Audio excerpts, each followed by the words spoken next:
Историю о странствиях и подвигах великих нартов, которую из уст в уста, из поколения в поколение передавали народные сказители, поведали актеры театра юного зрителя Шаби всем, кто пришел на необычное представление. Спектакль рассказывает о сыновьях старейшего нарта Уархага, Акшаре и Акшартаге, от которых и начался род богатырей. Вот этот вид явился на свет первый, а зову его именем Акшар,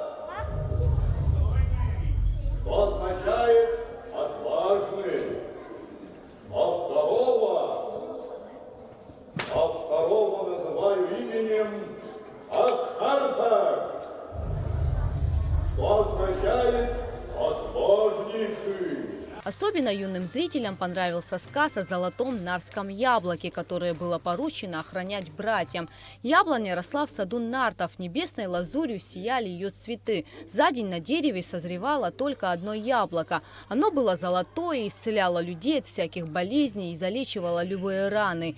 Целый день зрело яблоко, сверкая на верхушке, но ночью кто-то его похищал. Обнаружив вора, младший брат Акшартаг отправляется на его поиски. Похитителем яблока оказалась дочь морского владыки, красавица Дзераса. Так и начинаются сказания о странствиях и подвигах великих нартов. Я знаю, кто воровал золотые яблоки нартов. Ночью прилетали 3 голубки. Я ранил одну из них. Надо узнать, откуда они прилетели. Смотри, раненая голубка оставила за собой кровавый след. Я пойду по нему. От кукольного действия на сцене не отрывали глаз не только юные зрители, но и взрослые. И все, кто был в зале, не остались равнодушными к спектаклю. Мне понравилась актерская игра. А какой персонаж тебе больше всего понравился? Мне понравились 2 брата. Мне очень понравился этот спектакль, нарты, за кого нарта вышла замуж. Спектакль был очень хороший.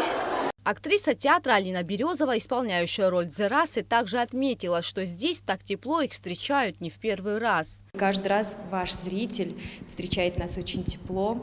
Надеемся, что это мы заслужили эту теплоту и отдаем ее насколько можем. В постановке задействованы планшетные и тростевые куклы. Планшетные или паркетные куклы умеют ходить по настилу сцены, который называется планшет. Отсюда и их название. Тростевые куклы имеют подвижную голову, получехол, в который входит рука кукловода, управляющая головой или торсом куклы. К рукам куклы приделаны трости. Кукловод держит в свободной руке концы тростей и ими приводит в движение руки куклы.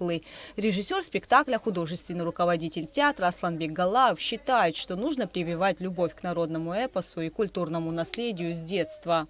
Театр для взрослых начинается как раз таки с театра для детей. Поэтому мы задумали цикл спектаклей по нарскому эпосу, который будет включать в себя эпос астинский, эпос абхазский, эпос адыгский. И намереваюсь его в ближайшей перспективе реализовать. Труппа Осетинского театра юного зрителя привезла в Абхазию еще 2 кукольных спектакля «Дочь солнца» по мотивам повести Константина Ламея и «Волшебная ласточка» режиссера Ирмика Бабаянца. Гастроли Осетинского театра юного зрителя продлятся до 20 сентября. За это время актеры планируют выступить в городе Гудаута, а также в детских садах и школах столицы. Гугу Савардания, Томас Чековани, Абхазское телевидение.